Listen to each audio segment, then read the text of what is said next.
Sup everyone, True Review right here. So the year is coming to an end and I'm known for complaining about games a lot, so I decided to put those two factors together. Presenting to you now, here are the 10 absolute worst video games that 2016 had to offer. Rules for this list are, no games that previously appeared in Steam Greenlight, because I mean Jesus fucking Christ, nah I mean. And finally, disappointing games also qualify, as I believe that the impact on and reception from the gaming community is important when looking at whether a game is considered good or crap. And what's more of a grindstone to the gonads from this year is that Persona 5 still hasn't been released in the West yet.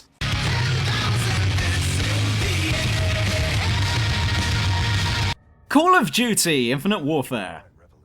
We're kicking this list off with a controversial one. Well, the Call of Blandy McBland shooters made another appearance this year because we just must have a new Call of Duty every single fucking year, haven't we? I don't understand the need for these types of games to come out every year, because all that accomplishes is that the last year's game gets completely forgotten about. Same with Assassin's Creed. Anyway, Call of Duty Advanced Warfare was, let's face it, trying to be Unreal Tournament 3 with jetpacks, but failed, and not learning their lesson from the last time. Call of Duty has released a new game that's still wearing the sci-fi jacket, and no amount of Jon Snow is gonna make us buy it. Despite being set in a science fiction background, this game still manages to be as grey and generic as possible, alienating its die-hard fans, whilst the rest of them have already left after realising that this franchise wasn't going anywhere. Even worse is that this game was holding the remastered Modern Warfare as hostage, meaning that if you want to play that, then you have to buy this. And they put microtransactions in a remastered version of an older game that didn't have microtransactions. Activision, if you're trying to portray yourself as demons, then you're doing a really good job of it.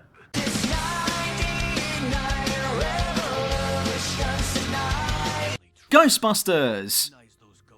Whether or not you thought that the recent movie was a work of genius, or if you actually have a brain and say that putting aside the out-of-place female cast, the movie was just flat out unfunny, we can all at least agree that the game was even worse. But then again, when have we ever had a good Ghostbusters game? Shut up you in the comments who's about to tell me that there was one. This game was clearly made on a tiny budget, the gameplay is so dull that it's hard to remember anything that you've done in it, and the humour... Recall the humour from Sonic Boom. That's pretty much the level of wit in this game, but with less of it. So I guess what I'm trying to say here is that Ghostbusters is slightly less obnoxious than Sonic Boom. And that's exactly what should be put on its gravestone.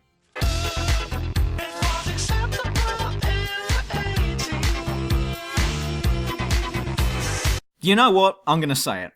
Psycho-Pass Mandatory Happiness. Is it me or was that game really dull? It's a fan of the school of thought, tell don't show, because there is gritty and messed up things happening, it's just we get to find out about all of it over a black background with some small text over it. Yes, this is a visual novel, but remember back to when I ranted over X-Blaze Code whatever the fuck it was called. A visual novel composes of two parts. One novel and one visual. You're meant to show us what's happening and explain it all with text. Instead, Mandatory Happiness would rather just show us some images of some buildings and tell us that someone's getting blown to chunks just shy of camera shots. In addition, I noticed this really weird lag that happens when one character stops talking and another one starts. You have to wait like 2 to 3 seconds every time for the character's sprite model to fade out, and then for the next one to fade in, for much longer than is necessary, and it's really annoying if there are loads of people involved in one scene.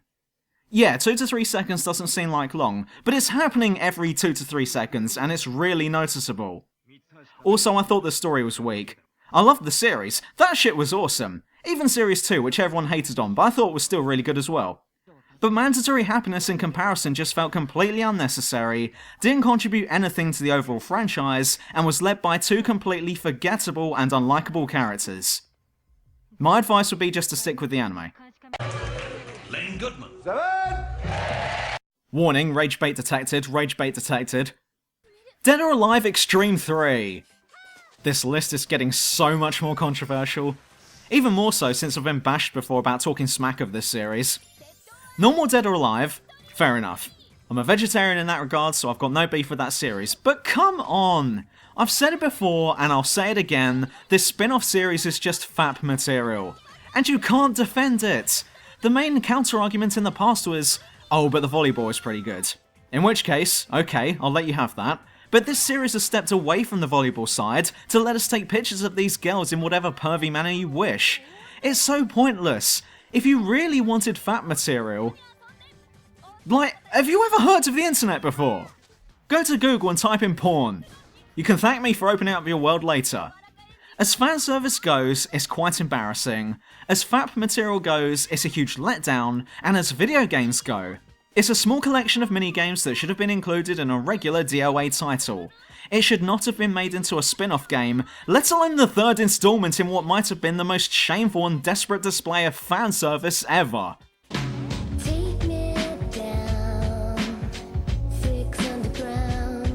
Homefront, the revolution. I found a new challenge for I'm a Celebrity, Get Me Out of Here. Playing this game instead. Why? Well, you know how in that show they always cover the contestants in bugs? Well, Homefront the Revolution has about 1 million bugs in it, so it's perfect. Oh my god, this one fell flat on its face so hard that I think it should go to A&E. I think it's picked up a head injury. The first Homefront wasn't all that bad. It had its moments and was well praised. But then we got the Revolution, an open world variation that was set to blow our minds. Instead, what we got was a game that just blows. A broken piece of shit with bugs as far as the eye can see, a frame rate that drops it like it's hot, and a storyline that just wasn't all that good. Definitely a must on your not to buy list. Umbrella Corp! Resident Evil has done it again. Just when they thought that they couldn't have defecated on their own faces any more than they did with Resi 6, they even managed to surprise themselves with Umbrella Corp. A very slow and clunky game that doesn't understand that Resident Evil is supposed to be a horror series, not Counter-Strike. Okay, it doesn't play exactly like Counter-Strike, but imagine a regular match of Counter-Strike, but without any real objectives, decent weapons, decent controls, a total lack of maps, and a terrible AI system. Most of the enemies you face are other players, seeing as this is a multiplayer, which defeats the point of this being a Resi title. They could have called this game anything else, but it seems that the devs were hoping that if they attached the name Resident Evil to the title, then it'd sell some copies. But don't you think that Resident Evil has had enough? Was it not enough to release Resi 5 and 6 as they were? The series is in pain. Stop making things worse.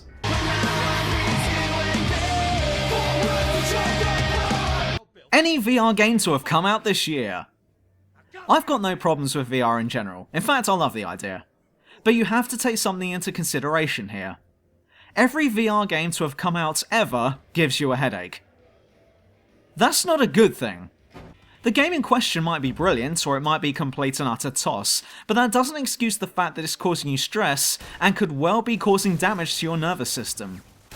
Playing any video game for extended amounts of time is a stupid thing to do anyway, even though we all do it, myself included, and you have no excuse if you're feeling sick afterwards. But that shouldn't be happening if you're only playing a game for an hour, or maybe even less than that.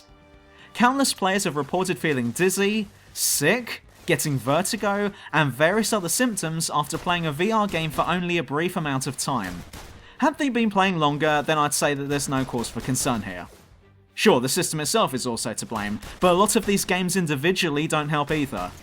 Every game nowadays tells you to take regular breaks anyway, but getting these symptoms this quickly is a major concern for me, so I'm putting every VR game in here at number 4. This has been your weekly health announcement from Dr. Trey Review.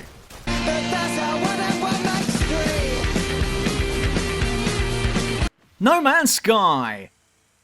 Right now I can hear the countless viewers going, "Oh, what the hell," as I said that.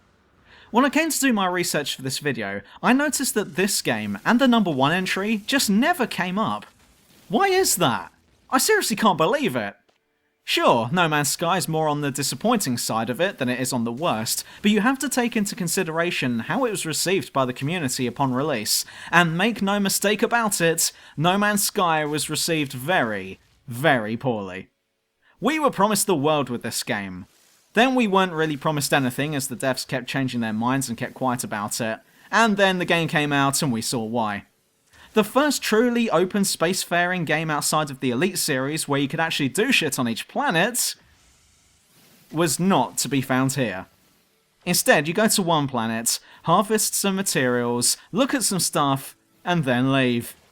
I'm putting this on the list mainly because No Man's Sky was sold to us as one thing, but turned out to be something else.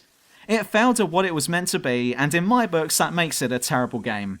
It's dull to play, the content is paper thin, little to no replayability, and it leaves you unsatisfied at the end.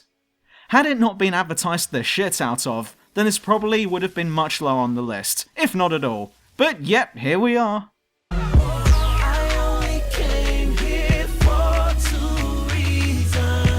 Mighty number 9! The Mega Man franchise hasn't been doing too well for itself recently. In fact, I'm thinking of sending Capcom a get well soon card. That is, after they've given me back my monetization rights for one of my videos. Mega Man was a powerhouse series back in the NES and SNES days, but since then, with the exception of a couple of games, it's gone ill and is practically bedridden.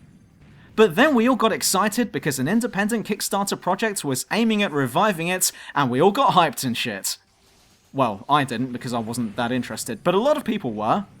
And then it came out, and I guess I'll be sending a I'm sorry for your loss card instead, because I doubt Mega Man will be able to bounce back after the Mighty number 9 debacle. This one was set to bring us back all of those fond memories and interesting and engaging challenges that we all remember back in the day. But instead, all we were left with were laughable graphics, cringe-worthy one-liners, a dull gaming experience, and anime fans on prom night.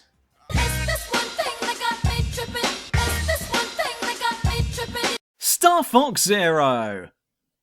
You may be wondering why there's only a middle finger here instead of some actual gameplay, but if you're aware of my track record with Nintendo, then this should come as no surprise.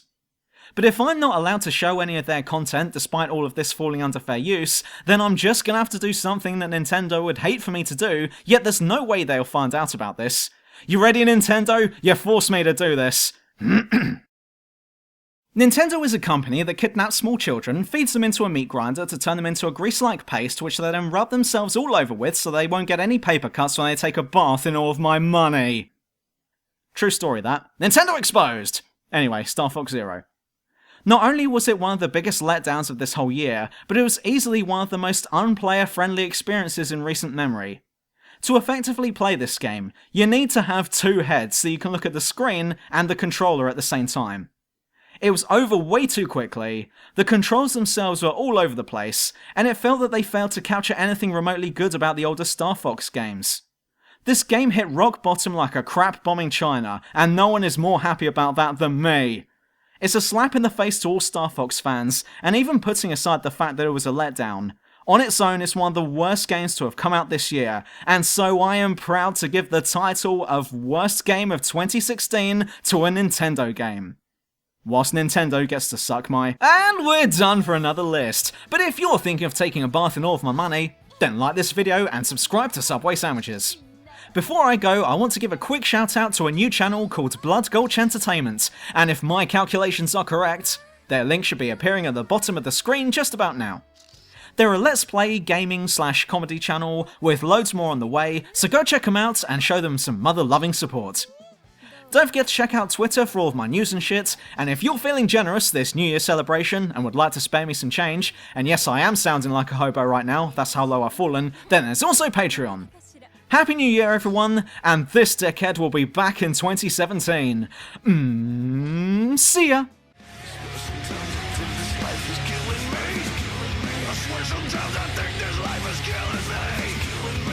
Sometimes I think this life is killing me. I swear.